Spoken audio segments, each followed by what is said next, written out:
So, first of all, namaskar. So, the idea of this session, as I said from the very beginning, was that in the last series of sessions that we have, we were mostly involved, I mean, in general with theory.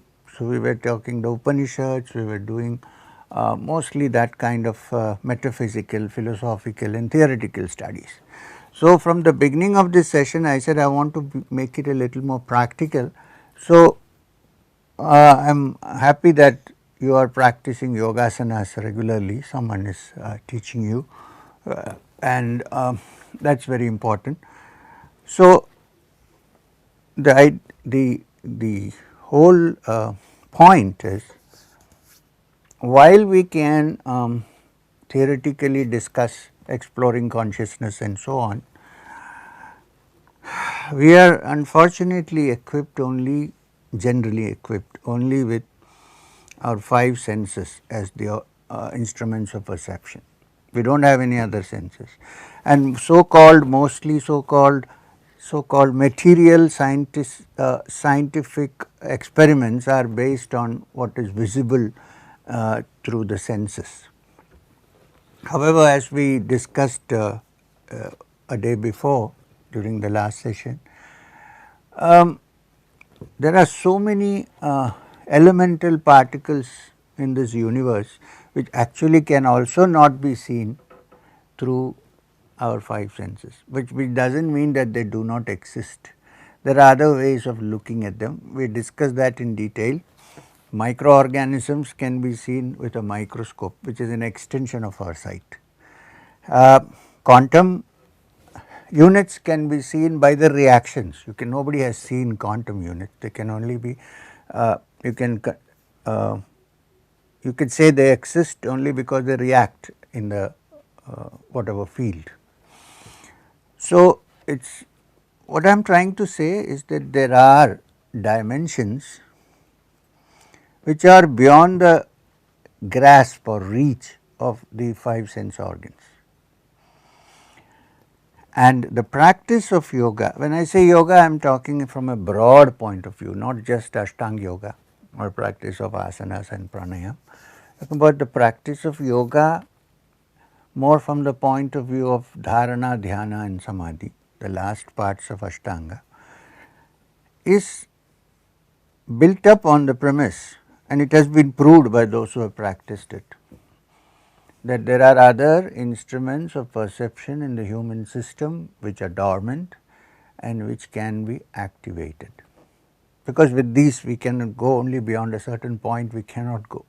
So, there are other instruments of us. Since the subject is exploring consciousness, it is difficult for us with our limited capacities and our limited understanding and also our mental conditioning to go suddenly into exploring the ultimate consciousness. So, we have to move from the gross to the subtle, to the subtler, to the subtler, to the subtler, till we reach that part where it is entirely undefinable. But we can only move step by step, we cannot suddenly jump into this. So, therefore, all the practices, yoga tantras, yoga, meditation, everything included, the psychic practices, they are all meant to activate the dormant centers of perception in the human system. When this is done, then one begins to look beyond the three-dimensional world. So, we have to activate our dormant centers of perception. So, that is the whole aim of the practice, and from the gross the mind has to be taken to subtler levels of perception. So, that from the three-dimensional understanding we move on to, if there are other dimensions. Fourth, fifth, there could be multiple dimensions from our point of view. They need not end at 4, it can be multiple, and then when you go to the end of it, you will see that pure consciousness is beyond the grasp of any dimension, but by then the mind would have become so fine and subtle that it is able to kind of grasp what is going on. when you read the Samadhi Pada, the chapter on Samadhi and the Kaivalya Pada of the Yoga Sutras of Patanjali, a lot of discussion is generated regarding this, that when the mind becomes subtle and quiet and completely rested, with no vrittis whatsoever, everything is at rest, at that point the mind cannot even be then considered to be what we think the mind normally is. There is only the Purusha there, consciousness. In fact, without chitta, the mind cannot even exist. As soon as all the chittas are gone, the mind is gone, then what is there? The awareness still exists, and that awareness is the awareness of the Purusha, which becomes self-aware of its existence, not anything outside. There is nothing outside actually. Since there is only the Purusha, it is called Kaivalya, the root being Kevala, only. So, this is the process of exploring. So, we have to go from gross to subtle. Now, we discussed also about some centers in the head, in the brain. I have talked about the pineal gland and the pituitary and so on. We had a discussion on that. So, let us not go there. Now, yoga, the practice of yoga is a very practical, systematic, step-by-step process. However, we need to follow the dietary restrictions, we need to follow the yama niyamas to the best extent possible, which means to keep a quiet mind and not to get too much involved in too many things and lead a simple life and so on, which I don't want to go back to that. These are the yama niyamas. If you go back to the Yoga Sutras, you will see all the yama niyamas. I am not saying that we can practice 100% perfectly. We can try our best and keep moving. As we advance, hopefully, we will be able to do it better.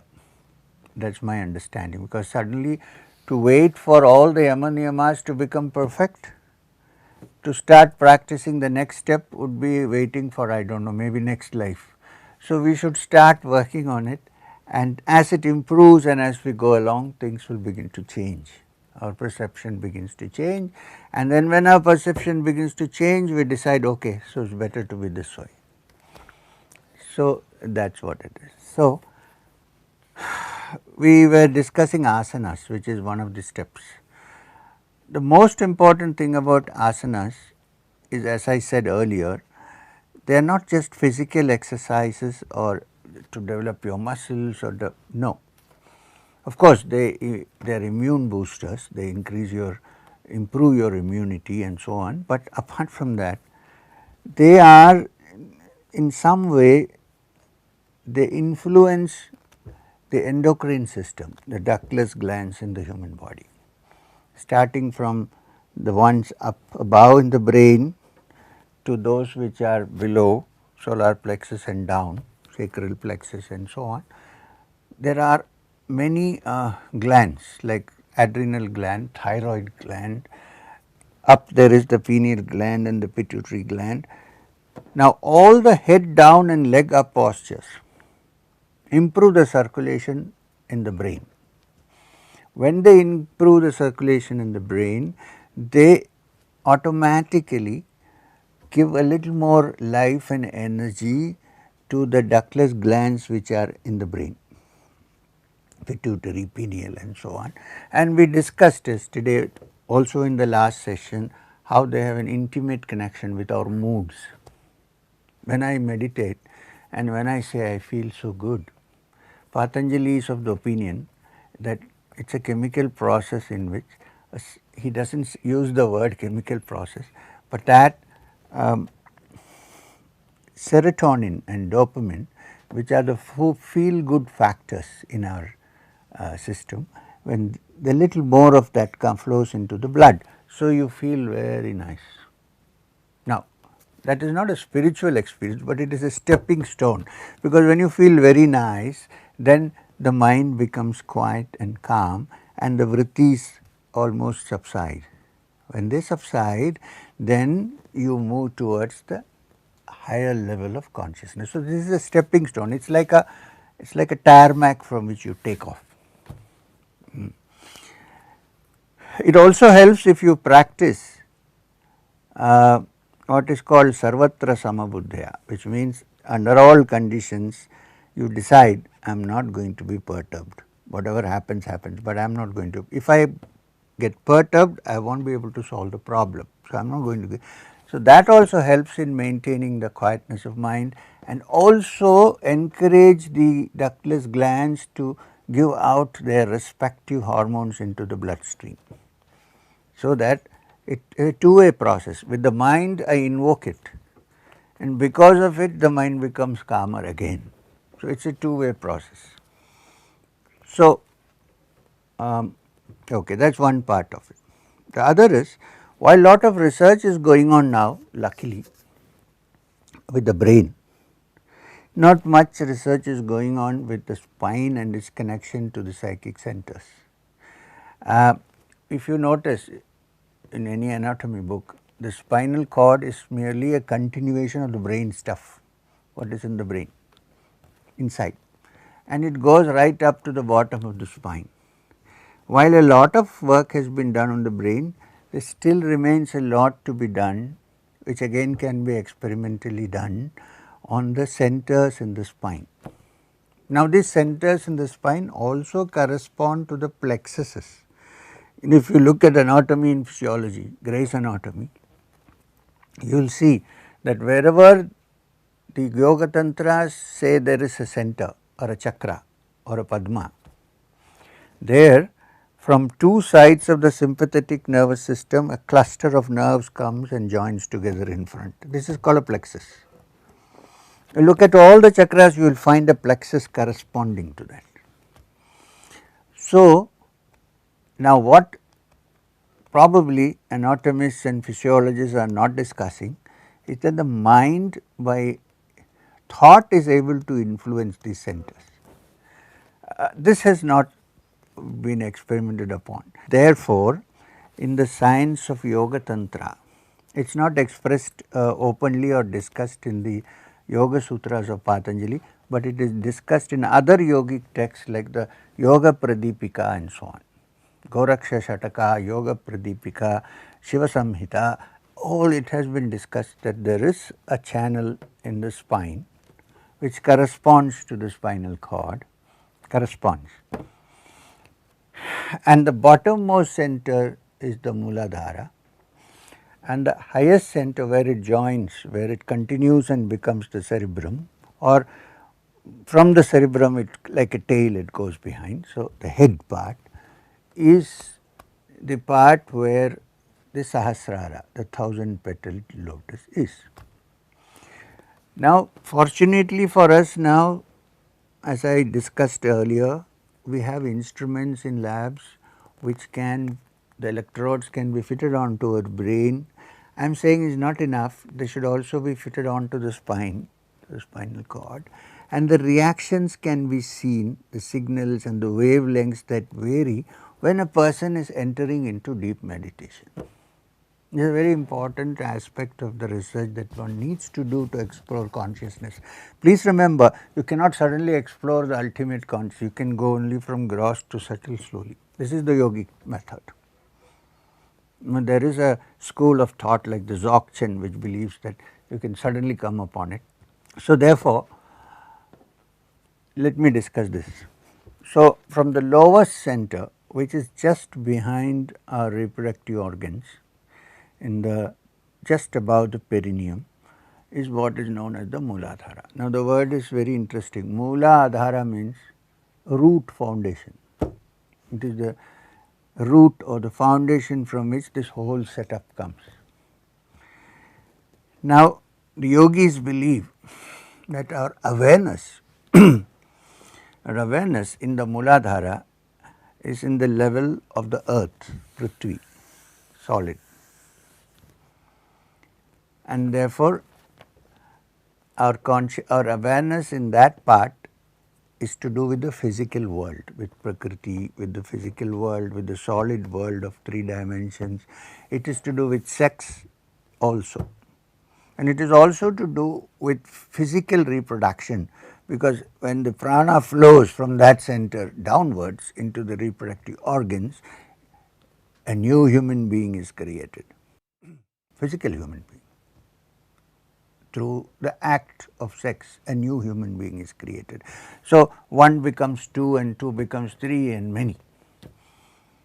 Now, this creative, physically, biologically creative aspect is from the Muladhara, rests from the Muladhara, starts from the Muladhara. The yogic argument is that this creative energy, which goes to form a physical human being, not all the time, but occasionally, can be controlled and turned around so that it becomes psychically and spiritually creative.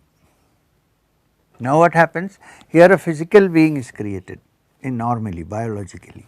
When this happens, when this awareness is lifted from the Muladhara onwards, upwards, then another kind of creativity takes place, which is the psychic creative being, and then beyond that the spiritual creative being. That means it creates a non-physical advanced human out of this physically based human being. This is called turning rajas.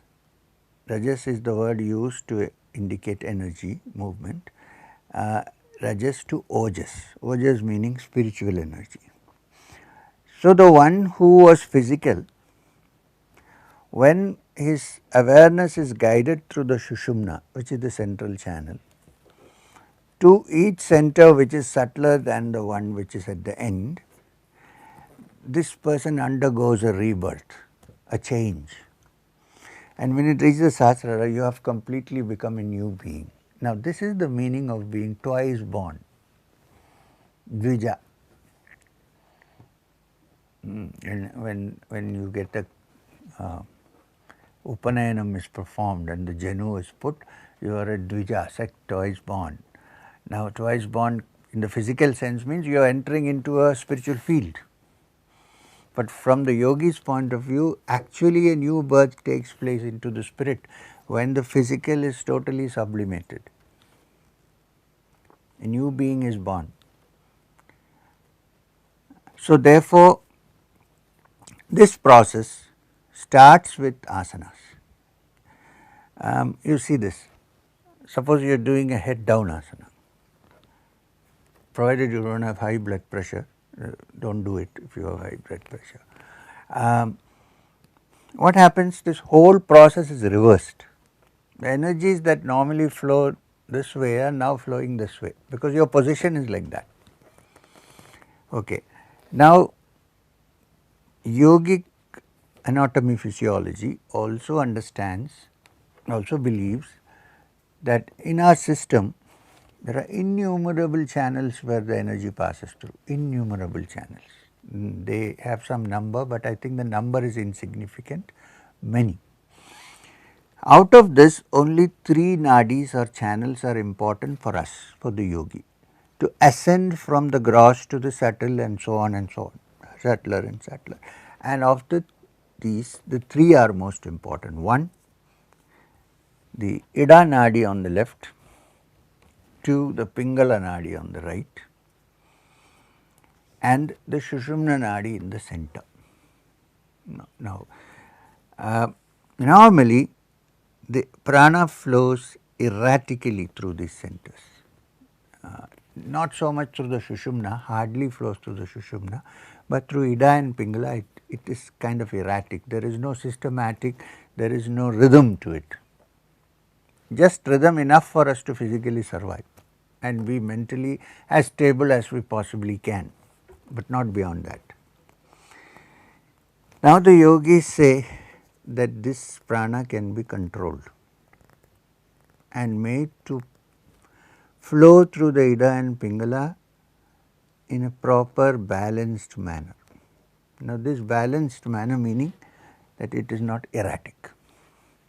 When this happens, when these are balanced, then automatically the channel called the Sushumna clears up. And when it clears up, one is able to lift one's awareness from the gross to the subtle. Now, there are symbols in each of these centers to show how one is subtler than the other in ascension upwards. Now as I said, the Muladhara is the lowest part is called Prakriti. It is represented by a square, which is a two-dimensional rendering of a three-dimensional cube. Cube in Latin. Kaaba is also an Arabic word derived from cube, meaning square, on the earth only, Prakriti. Now just the center above that is called the Swadhisthana. Swadhisthana. The Swadhisthana is the tattva there, this is Prakriti. That one is apas, which means what? From solid to liquid. It need not necessarily mean water. Apas tattva means liquid, it does not mean water. Although generally it is used for water, but and it is represented by a crescent moon. Now the crescent moon, some religions have just come to these two levels and stopped with the square and the crescent, finished, nothing above that. Some teachings, we need to but move. So the crescent is Soma, the moon. You will see it in Durga's head, you will see it in Shiva's head, and all the symbology of the literature, you will see it everywhere. Now the moon is also connected in some way to imagination. We say the moon. In fact, when imagination runs out of control, people say they are lunatics. I mean, Luna is the moon. When it ticks, then we are in trouble. But you can also use it for a purpose if you control. So controlled imagination is a very potent weapon. In fact, there is no yoga siddhi which does not use controlled imagination. It is only when it goes out of control that we have trouble. So the next step, when the consciousness, when the awareness is raised from solid to the liquid, which means subtler. Swadhisthana also happens to be the yogic center from where the yogi, we are not coming there yet, project himself out of this body. The Shushma Sharira, the subtle body. All this requires a proof, but I am just giving you the theory anyway. So from the Swadhisthana, now the awareness has moved from physical to subtle pottery level. Now, if it has to go further up or go to subtler realms, then it needs the help of Agni, fire, combustion. Like water is heated to make vapor, it is similarly. So the next center in this whole setup, the next Padma or the next chakra, which is called a Manipura, it is somewhere around the solar plexus area, and the element is fire, Agni, ignition, Agni, Igni. Igni and Agni are from the same root, ignition. So turn the key, so like that is represented by fire, red color, and it has some sounds which we will discuss afterwards. So when your attention and awareness is lifted to that, then you have come to the principle of fire, combustion. It also burns down all that is gross and leaves the subtle behind. And the next center therefore, which is the Anahat, this one in the center of the chest, the tattva there is Vayu, air, which means the awareness has shifted from the gross earth to that which is like air, but the color is like the sky, blue sky. Now further the awareness shifts and becomes subtler, and it reaches the throat center. When I say throat center, actually it is at the spine, but now this is represented as Akasha. Now what is Akasha? When the awareness has come from solid to liquid to vapor through Agni and then reached Akasha. Akasha, the definition in Sankhya is the primordial undifferentiated stuff from which this whole universe has come through differentiation, which means it is where the energy is moving at a particular wavelength, and it is generally calm and quiet. It is when there are ruffles in that and the frequencies change that the energy becomes grosser and grosser and grosser, and then becomes the visible earth, what you can see, feel, hear and so on. So, this is what has happened from the Akash down to Prakriti. So, the reverse process is what we are trying to do in yoga, to take it back from where it has landed to where it came from through Prithvi, Apas, Agni, Vayu and Akasha. Now, beyond Akasha, what is there is that which cannot be compared or explained in the visible world. It is beyond the dimension, the 3-dimensional or even the 4th dimension. So, that is the Ajna. So, when it comes to this level in the medulla oblongata, in the back and in the front, what is called the third eye, there the awareness has come to a point which is way beyond any of the subtle understandings that we have, way beyond, even beyond Akasha, where the mind is so purified that it almost perceives the entire universe as one, almost. There is still a division. As it ascends to the higher level of Sahasrara, then there is only one, there is nothing, there are no dualities, everything is settled and the consciousness is seen as a pulsating, all pervading, endless stretch, which also happens to be our own inner self.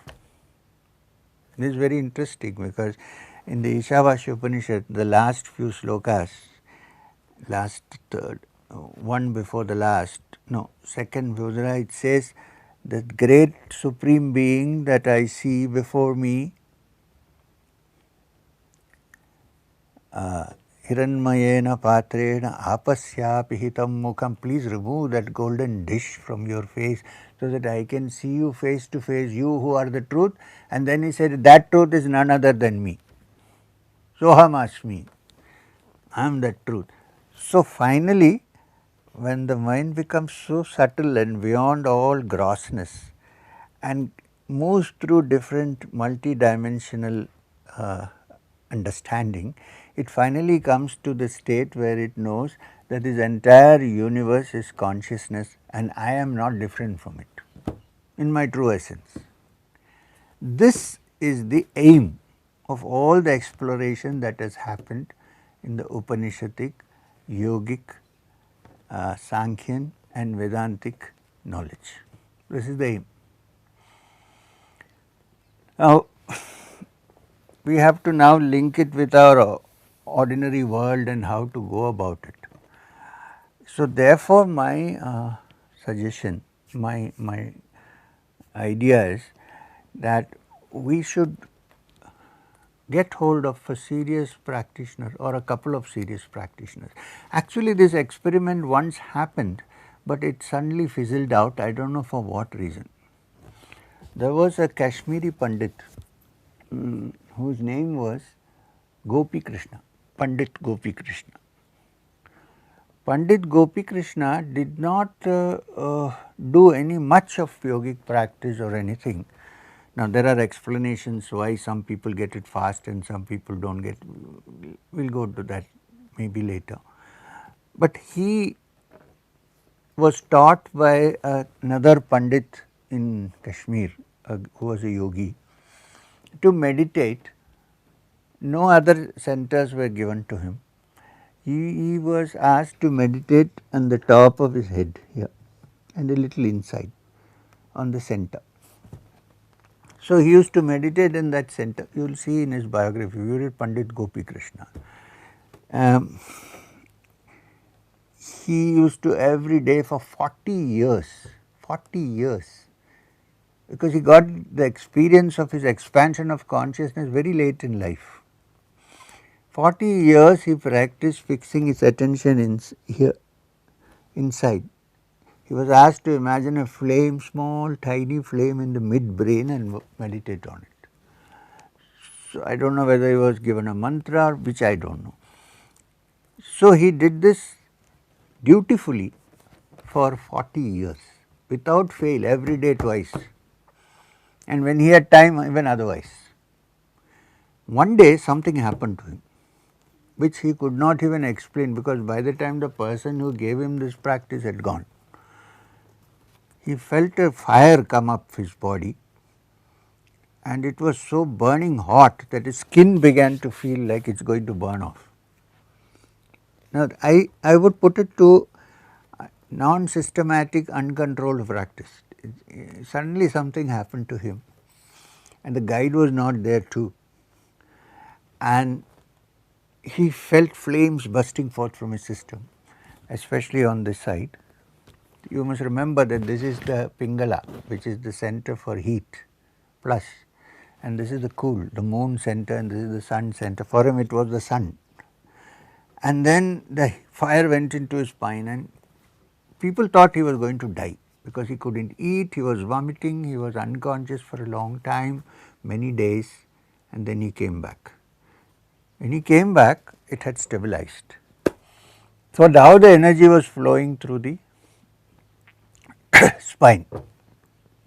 Now, I have seen a case of this kind of practice of a sadhu who had happened, and he was almost like going crazy because the heat was uncontrollable and he was going mad. So, luckily somebody brought him to my teacher, Maheshwarnath Babaji.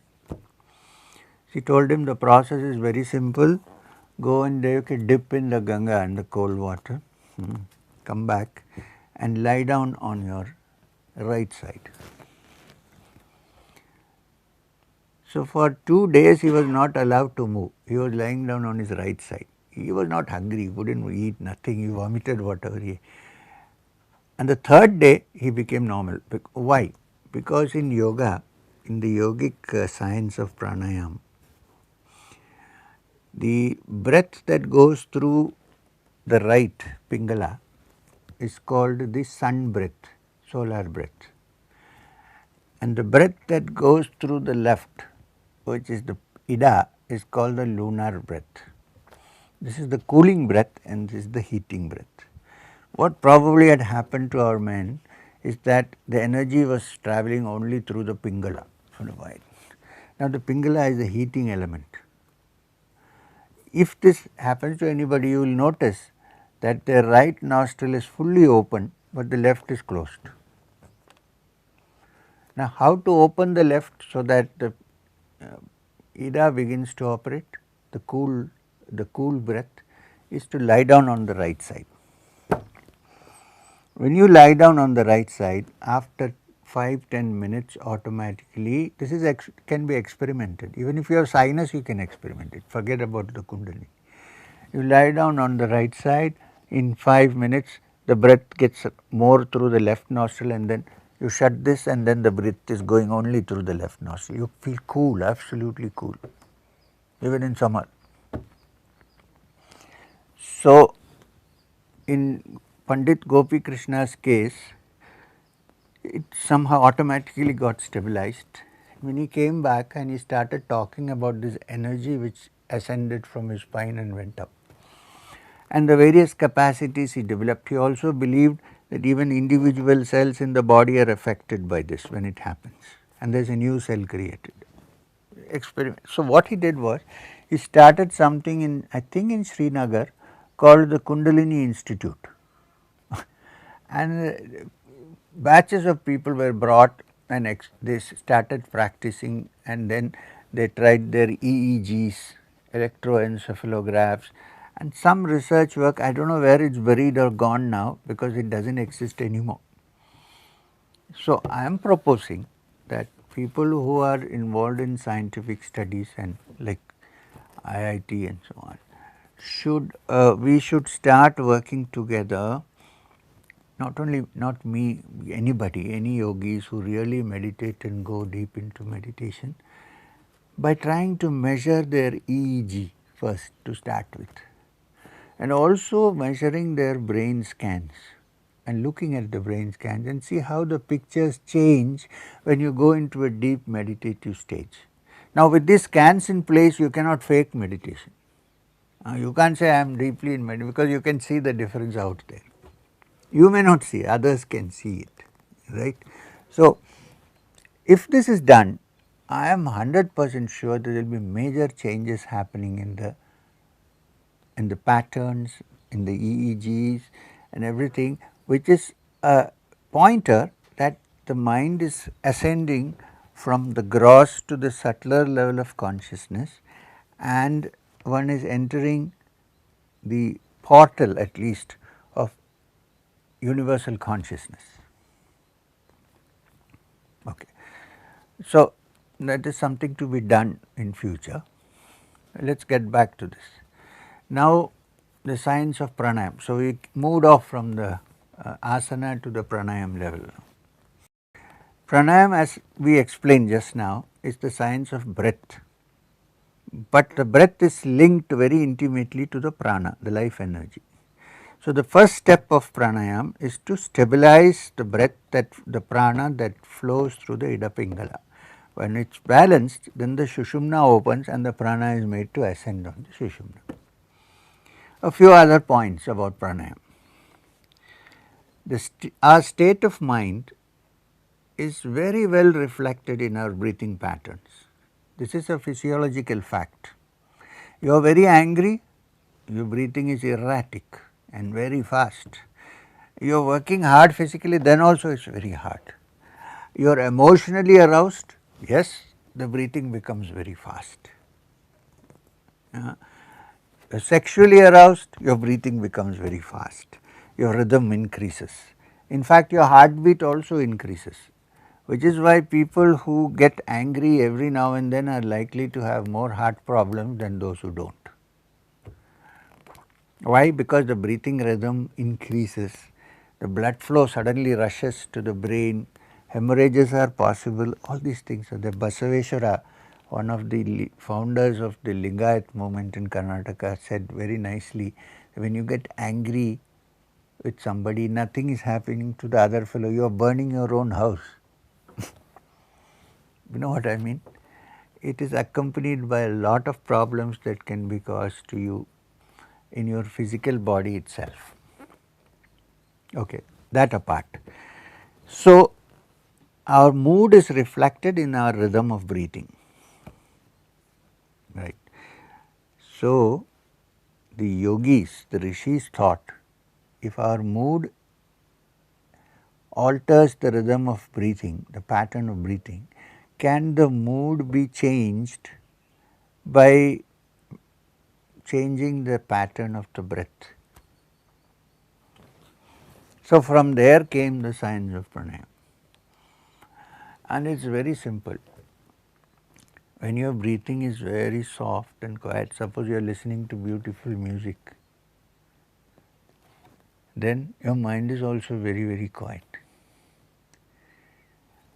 Now, one way is what is taught as Vipassana. Vipassana probably was the only pranayam that Buddha taught, practice, apart from talking about nirvana and so on. And this is watching your breath. Actually, Vipassana means awareness, being aware of your breath, but in yoga it is also linked to slightly controlling your breath, not only watching your breath, so that the breathing rhythm can be slowed down. If you give complete attention to your breath, and if the breathing rhythm slows down, automatically number of thoughts will reduce in the mind, and the mind also stay. As we discussed earlier, the tarmac from which to take off to the higher levels of consciousness is a quiet mind, undistracted mind, with no vrittis ruffling its surface. And this pranayam, which is watching the breath and softly breathing in and out, helps to bring this about.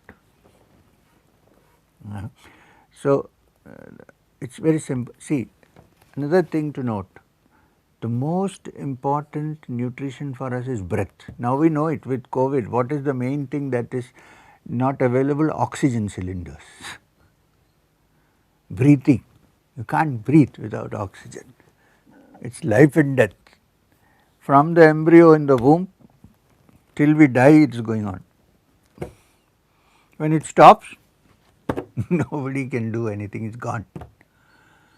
It's such an, you can live without food for some time. You can live without water also for some time. Without breath, how long can we hold? Half a minute? That's it. If you try to hold more than that, you're dead. Unless you are a yogi who doesn't need to breathe. I mean, that we will come to later. So, I'm not saying you shouldn't stop breathing, but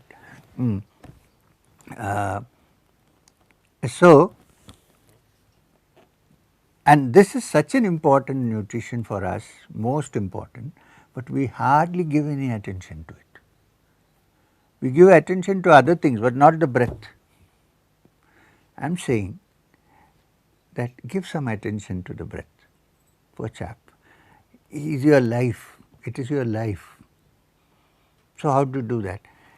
Be aware of your breathing. As you inhale, be aware that you are inhaling. And as you exhale, be aware that you are exhaling. Let your mind travel with the breath. Two things happen. One is physiologically, when the breath slows down, the mind slows down. The other thing is, when your breath is balanced, the Sushumna opens, which is our highway to explore the higher levels of consciousness. Because the Ida and Pingala are balanced. When you are balancing your breath and you are completely aware of the breath going in and out, perhaps a time will come when you are one with that which is always aware of your breath, even if you are not. Perhaps. There is something which is aware of your breath, and when it decides your time has come, it just shuts it off. When you become aware of your breath, you are moving closer to that which is always aware of your breathing. The self, the inner self, of which we are generally not aware of. So, this is the beginning of pranayam. Now, there are many kinds of pranayam meant for various purposes. There is what is called hyperventilation. That is what we do with Bhastrika, with Kapalabhati. This, if you define it in one word, it is called hyperventilation. You fast, breathe, fast, and then stop for a while. Now, what happens? You would think that the mind, the body, the lungs has lost its oxygen. No, it has taken so much oxygen that for some time it can remain without oxygen. Minimum amount of oxygen, nothing will happen, and then again it starts breathing again. Now, what happens is with this, the body begins to be able to survive without too much of breathing. I don't know if any one of you have travelled to Kailash. The moment you go up a certain level, it becomes difficult to breathe. So, people carry oxygen cylinders, portable cylinders, because in case there is an emergency, you can't breathe. I have gone to Kailash. Even in Dolmola Pass, which is 22,000 feet above sea level, something more actually, I did not have any problem with my breathing. Why? Because all these years doing Kriya, practice of breath, pranayam, Kriya basically also is mostly pranayam. I have developed the capacity to breathe with minimum of air. It is not necessary to have that much air to breathe, because the oxygen is built into the system, into the cells. It comes through practice for a long time, not in a day or two, but it happens. Abhyasa is important. And there are these Sherpas who travel with us, carrying the bag and so on. They have lived in these areas for so long that their genes have got adjusted internally to survive on less oxygen. They don't need that kind of oxygen which a normal chap from the plains needs. they can survive. They have no discomfort in that. But for others they may require oxygen masks. Several of us who have been doing Kriya for a long time went up somehow without masks and came back. I was extremely happy, of course, but I don't know how. Most people were okay, I think. So, while the yogi develops the capacity to hold his breath and absorb oxygen, in the end he has also acquired the capacity to be without breath, because the prana begins to support his system without any need of breathing. Not for a long time, but for a short while.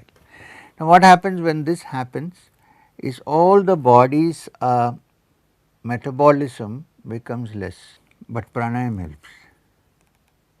So, now the pranayam is a large subject. There are different kinds of pranayam. Again, coming to the scientific practical aspect of it, I would suggest that when you sit down and do your pranayam, there is one pranayam called Anulom Vilom, which balances your breath, the Ida and the Pingala, and that is to hold one nostril closed, take in through the other, hold for a while, exhale through this, inhale again, hold, exhale. Now, if this is done for about 5 minutes continuously, everything cools down and calms down. And then you will find that the breath that you take in is not so good, it's not so big, because even with a small breath, you are okay. Because there is enough oxygen in the system, it has been saturated. Plus, when the Ida and Pingala are balanced, then the prana has no way other than to move through the Shushumna, which is the central channel. When this moves with awareness of that breath that is moving through the central channel, the yogi's mind ascends to higher levels of consciousness and breaks through the 3 dimensions and goes beyond. And then you begin to understand really what consciousness is all about. You see it as yourself, you see it also as yourselves, other selves. Krishna describes beautifully in the Gita, saying the yogi is one who sees me in himself and himself in me and sees his own self in all other selves. What better expansion of consciousness is? And this is not mere speech or words, it's an anubhava, it's an actual experience. Now, I am saying that when somebody does Anulom Vilom, again, it's a good idea to keep them in laboratory conditions and check their brain waves. See what happens. I don't know what will happen, but we can try, can't we? I think we should at some point. And I am sure you can find somebody. I am okay, but this COVID thing has again come, second wave is going on. I was thinking of coming there, having a class with you all, becoming a guinea pig for a while, but now all this thing has started, so we can't move out anyway. I can't go to Bangalore from Madanappally, it's all closed, the borders are closed.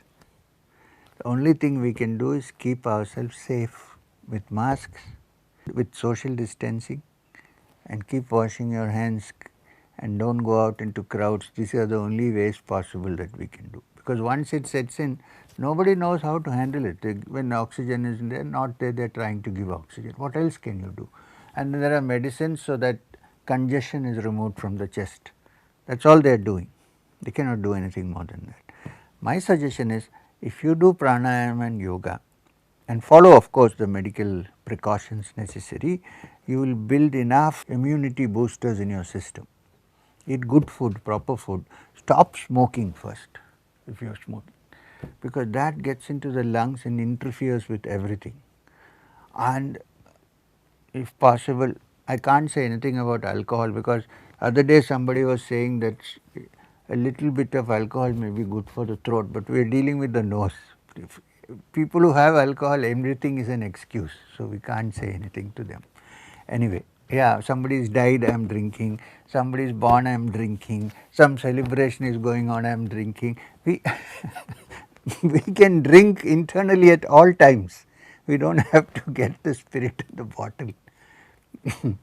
Anyway, so the pointer today, what I was saying is, while we do all this, we should try and do some experiments on this, please, so that people can, even if they don't believe, they can understand something is going on, then slowly move into it. Anyway, the consciousness cannot be put in a test tube and demonstrated. This cannot be done. But the effect that takes place in the human system when you do the practices, these can be demonstrated and therefore make people to come closer to it. And all who attend this, I would also request you to read some of the works of Jung, Carl Jung, Jung. Carl Jung was a disciple of Freud, a student of Freud, but he deviated from him, and he has written a beautiful booklet on the chakras based on Sat Chakra Nirupana, serpent power. Based on that, he gave a series of lectures in London in the which I forget the name of the society, it's to do with psychiatry with his guru. Beautiful lectures, and he talks about how this, even the symbols of the chakras have a certain context in the conscious evolution of the mind. So, for further research, I would suggest please do read this Carl Jung's. If you go into Google, today we have Google who knows everything. We can, you don't need to look for an omniscient guru now. We have Google at home. Set in and figure out where Jung is and what he is saying about the chakras and so on. So, today's session is over for the time being for today. Any questions? We have half an hour more to be discussed, we can do it. Philosophy, practical, psychology, anything. If I know, I will answer. What I meant was, there is an Upanishad called the Prashna Upanishad, where the disciples, three sons of three rishis, go to a guru, to another rishi, and they ask him, sir, we are the disciples of such and such illustrious rishis, sons. So, we have come to study the truth from you. This is the Prashna Upanishad. Prashna means question. And the rishi says something very interesting. He says, live with me for a year, he says. Be with me for 1 year. Now, when you say be with me for 1 year, it means two things. One, the teacher can watch the student and see what is the scope. In the end of it, you might say, I don't think this will work for you. You see the scope. And the other way around, the student can watch the teacher and see, well, this is going to work, or is he really what he is, or maybe he is a fake. 1 year. Usually we get bowled over in 10 minutes and then after it's too late to get out. So, live with me for 1 year, not you, I am just saying, this is what the Prashna Upanishad says, and at the end of that, I will teach you, watch this, what the great Rishi is saying. At the end of this 1 year, I will teach you the truth if I know. So, I was just paraphrasing that when I said, if you ask me questions, if I know, I will answer them. That is what I meant.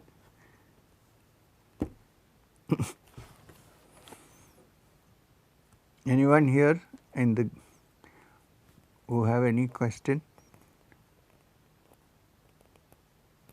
Sir, if I may. Yes, sir. Tell me.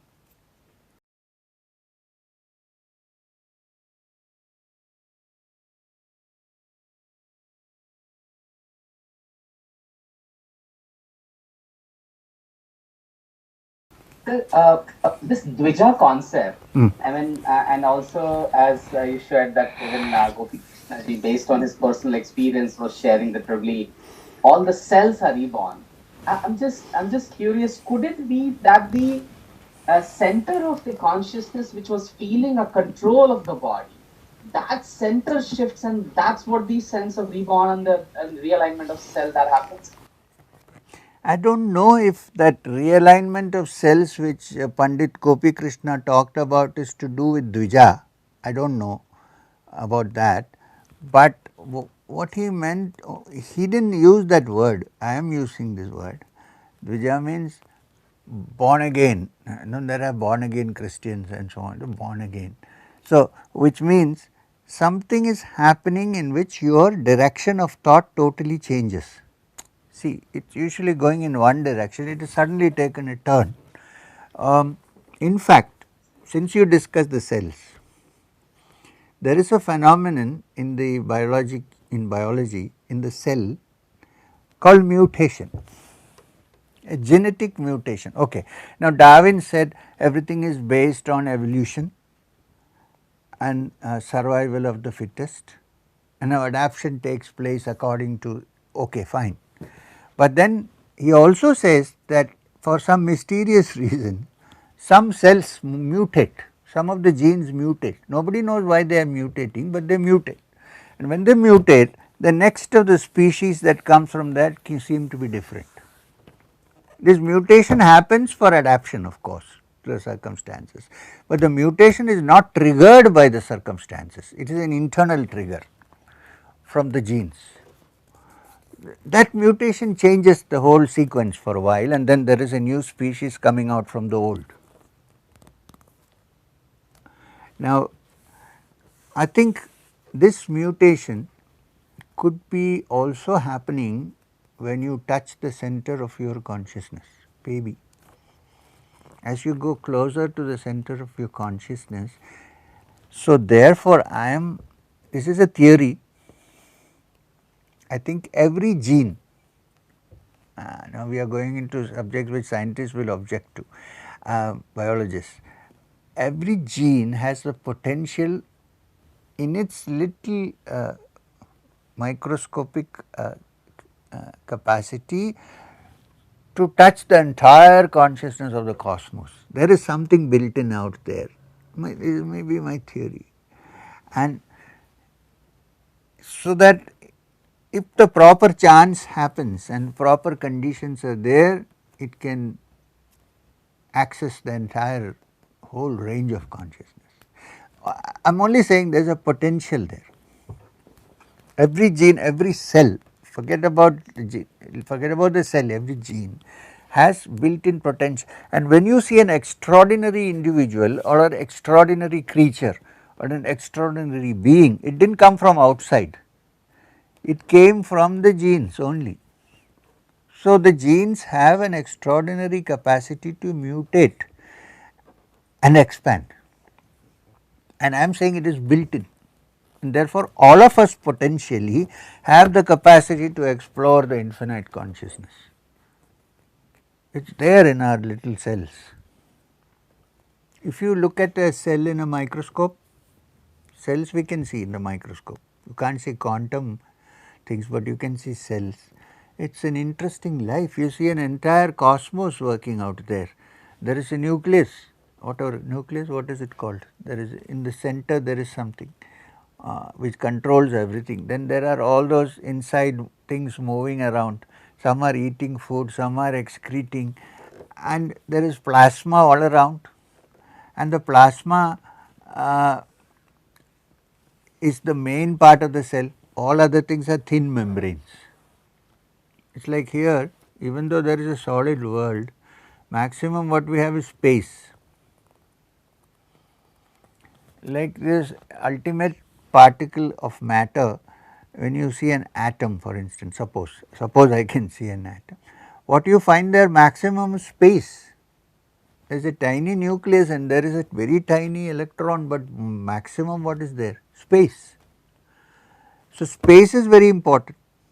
Now, I am coming to this, that to understand something like eternal consciousness, the brain should have space. It does not have space because we have stuffed it with knowledge. I do not know how to put this now. If you will say, then should not we have any knowledge, should we be ignorant? I do not know, it is not that. What I am trying to say is, there is so much of what we call knowledge stuffed into our brains that there is no space for any mutation to occur. Now I am again on dangerous ground, but so emptying it is a process. Now, if emptying it is a process, the first thing to realize is that it should be emptied. That is where we should start with, right. So, when you say chitta vritti, it could also mean all this. Vritti need not necessarily mean a thought. Vritti is a modification, a ripple caused on the calm mind.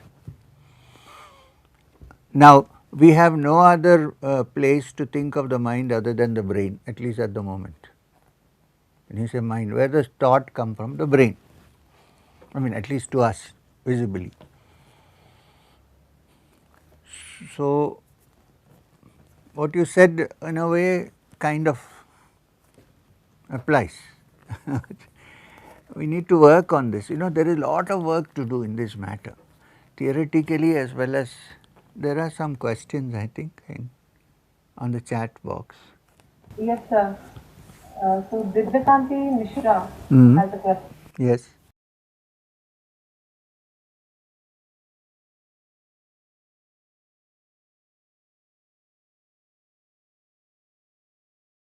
Hello, sir. Yeah, hello.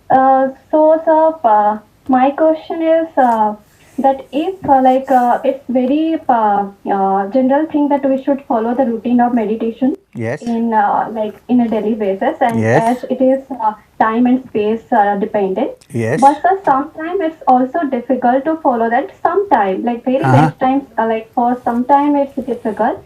And so I wanted to know actually what is the real effect of that. If some at least once a month or twice a month, if we'll delay that meditation routine. So what is the effect of that particularly, sir? I want to know, sir. So, are you saying that you have some process of meditation which you are following and that you are not, sir. it is not possible to practice every day, sometimes you miss it, this is what you are trying to say? Or? Yes, sir. Yes. Sir. So, what happened? Yeah. So, try to do this as regularly as possible, whatever you are doing. There are many kinds of meditation. So, whatever you are doing, try to do it regularly. Even if you miss it once or twice, it does not matter as long as you do not then stop it, you continue it. Okay? Just because you could not do one or two days, so, oh, now I do not think this is going to work. No, catch up with it and continue to do the practice. Plus, we should, as we discussed, as you also shared with me just now, we should all get together. You know, the yogi, the Vedantin, the scientist, the person, creative person, we should all get, we should not think we are in different subjects, we are all in one subject, which is consciousness. If you are not conscious, you can't even do cellular biology. If I am not conscious, I can't talk to you. So, we are dealing with consciousness, which is a common factor. So, I liked your suggestion that we should all get together and share and try to cooperate and work together till we find that whatever we are seeking. Yes, sir. Yes, sir. So, please do not worry if you miss 1 or 2 days, it does not matter, continue your practice. Keep this in mind. Okay. Yeah. Okay, sir. Yeah. Thank you, sir. Welcome.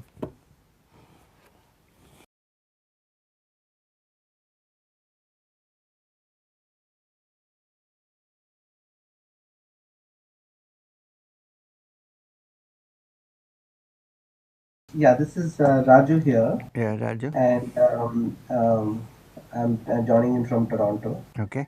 And I wanted to ask about the power of a mantra. Oh. And is it related to control of breathing? And if yes, how does it help in the rise of consciousness? And I refer to your, like say, Oh Swata Chaturvarenya Bhargo Devasya, the Gayatri mantra that you talked about last time. So that is an example maybe that I was reflecting upon. Okay. So, there are two subjects here, one is mantras and other is relationship of mantra and the breath, and yeah. So, let me start with first mantras. Uh, Not that all mantras should be related and connected to the breath, not required. You can also, like when you chant the Gayatri for instance, suppose you are initiated into the Gayatri and you are chanting the Gayatri, you would know when you do the entire elaborate chanting of the Gayatri, it is called Sandhya Vandan. And when Sandhya Vandana is done, there is a pranayam prescribed in it as part of the practice, which is basically Anulom Vilom. You breathe in through the left, you hold your breath, you breathe. You should see orthodox old people practicing Gayatri, you will see them doing all this. So, you breathe in through the left, you hold your breath, you breathe out to the right, and then after your breath is balanced properly, then you start chanting the Gayatri. Now, therefore, that breath has a certain influence on the chanting. True, I agree with you. Now, but there is no specific breathing prescribed for Gayatri. You can even chant Gayatri without all that, but it will be a good idea to sit down for 2 minutes and do balance your left and right breath, what we call Anulom Vilom, and then start chanting the Gayatri. It will have a different effect altogether. Now, the effect of Gayatri, the prayer, while the sound has a certain effect, the meaning of a mantra also has a certain effect. The last part of the Gayatri is Dhyo Yon Aprachodayat, which means may my intelligence be stimulated, which means that the Upanishads and the ancients are not against intelligence, they are very much for intelligence. May my intelligence be stimulated. Nobody is asking us to put our intelligence in cold storage, no. The thing is, when the intelligence becomes stimulated and bright and subtle, then only it can discover the far reach of consciousness. A dull intellect cannot find that, because a really intelligent person very soon realizes the limitations of his intellectual capacities. Now, up to reach that, you need to stimulate your, it should be sharp. A sharp person with sharp intelligence quickly realizes my ordinary intelligence based on the 5 senses is not enough to explore that which is beyond. That discovery happens only when the intelligence is really sharp and stimulated, not when it is dull. So, the Gayatri mantra basically is to stimulate that in you, so that you can go beyond the ordinary and reach the highest state of consciousness. That is why the first sloka is Bhur Bhuva Swa, that means may it affect the Bhuloka, Bhuvaloka and Swargaloka. May my intelligence and understanding in all 3 realms awaken. Now, when you say Bhuloka, Bhuvaloka, Swargaloka, apart from the various realms that they are talking about, it also means the human mind. Bhuloka is the human state of wakefulness, and Bhuvarloka is the human state of sleep, I am sorry, dream, and Swargaloka is heaven, that is the human state of deep sleep, not even dreams, total sleep. This is heaven. What a heavenly sleep I had, some people say. This is Swarga. What is beyond is Turiya, which is not mentioned because it is understood. It is like the ringing of the bell. When you ring once, boom, it goes on for some time. See, did it stop immediately? No, it took some time. That taking of the time is the Turiya, is the higher state of consciousness. So, you are going from waking to dream to deep sleep to that which is beyond, which is called Turiya. So, all this is included in the Gayatri. It is only 3-4 sentences, but it is all included in that. This is mantra, and this is the connection between mantra and the breath as far as Gayatri is concerned. But there are other mantras which are not connected with breathing, but let us say you chant something from an Upanishad or from a Vedas, Gayatri for instance one. Suppose you are chanting the Taittiriya Upanishad. Okay. Now, when you chant it, automatically a certain adjustment of breath takes place, even when you are not consciously breathing. You are not consciously doing pranayam, but the very act of the chant brings about a change in your breathing patterns. Yeah, that is why a chanting is done in a particular way, not simply you read something and chant. It is done in a certain, it is not like saying twinkle twinkle little star, how I wonder what you are. No, that is a point. Even that can be sung nicely, but that is different. But when you chant a mantra, it is different. The ancients have told us how to chant the mantra and what sound it should get, so on. So, that sound itself has effect on your mind which will raise you to the higher levels of consciousness. Like if you are chanting the Taittiriya, if you have to chant the Taittiriya Patha, the Shanti Patha which begins the Taittiriya, you can, it is not as if you say, Shanno Mitra Sham Varunaha Shanno Bhavat Varyama Shan, no effect, even though the meaning is there. I bow down to that supreme, all that is there, but sound element is missing which controls your breath.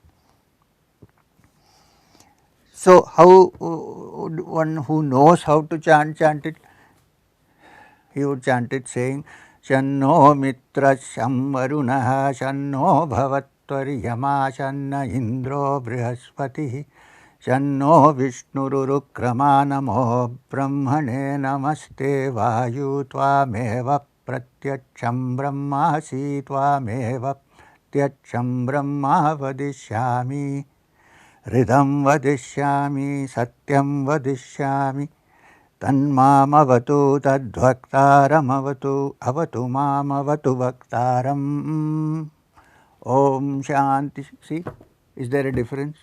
Or simply Shanno Mitra Sham Varuna? No. I chanted according to what they have marked on each of the words, the sound. When you do that, automatically the breath adjusts itself to a certain rhythm. And when that happens, it affects out, it affects in, and then you raise yourself from the lower consciousness to the higher, awareness of consciousness from the lower to the higher. I think this is all we can discuss right now. Okay? Thank you very much. Thank you.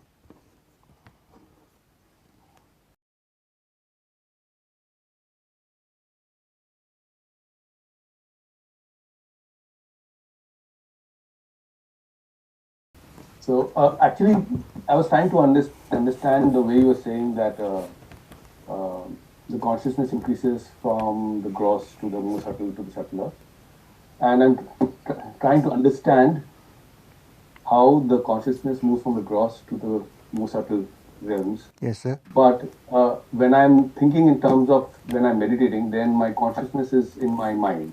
Yes. And then if I put my attention down, then it goes down to the bottom to the Muladhara, then it will move up as I move up, right? Mm-hmm. But then there is the difference between the attention, Mm-hmm. the awareness, and the consciousness. Yes. And therefore now I'm confused when you say that the consciousness now will change from one. I got it, I got it. You please note that nowhere have I said consciousness will change, I said awareness, not consciousness. Without consciousness we can't be aware, of course, but I am saying that the awareness goes from the gross to the subtle, not the consciousness. The consciousness is always subtle, it is never gross.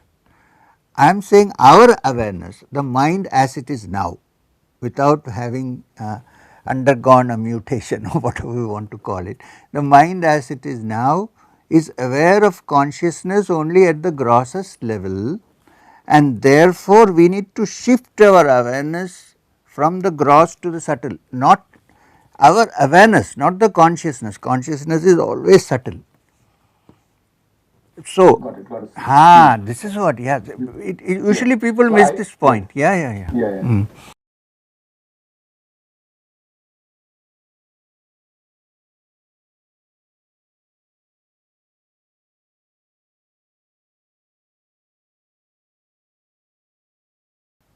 Yes, sir. So you talked about spinal cord, which is an extension of our brain. Yes. And when we were doing EEG measurements, you suggested that we should also measure the spinal cord. Yes.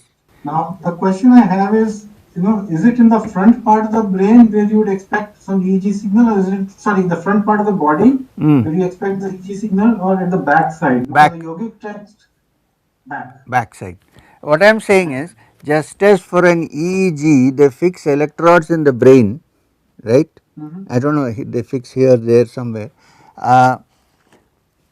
If you need to do that with the spine, I think the electrode should be somewhere in the spine at the back, not in the front. In the front also you might get some readings, because the plexuses are there, which come out from the sympathetic nervous system and join in the front, just behind the front part of our body. But I am talking about the back, the spine, the Shushumna, which is also called the Brahmadanda, the spine. So, if there is some way to put, but we have to do this very carefully. We should have neurologists working on this, because by some reason if that electrode goes somewhere wrong, then we are in trouble. So, we need to work, this is why I am saying we should all work together. Like this young lady Divya Kanti, who asked me, she is a cellular biologist, physicist, doctors, surgeons, neurologists, yogis, we should all work together. We should not think that, oh, it all overlaps, doctor, that is what I was trying to say.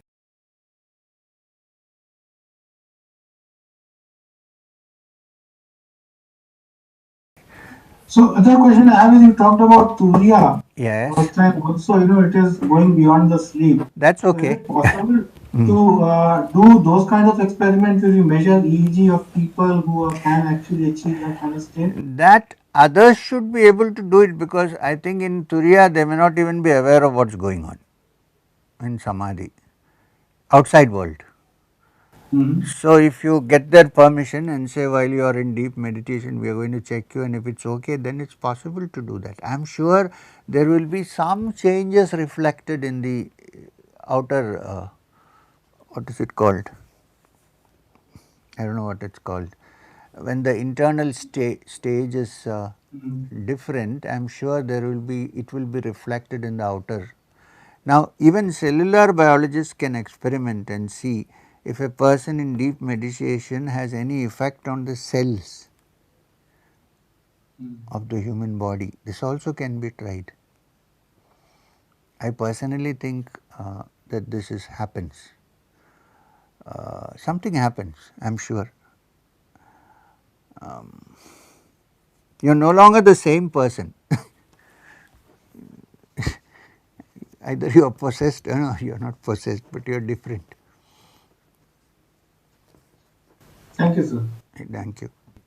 So, maybe we should stop now, ma'am. It is already 6:30. Can we wind up? Thank you very much. Namaskar. Thank you so much.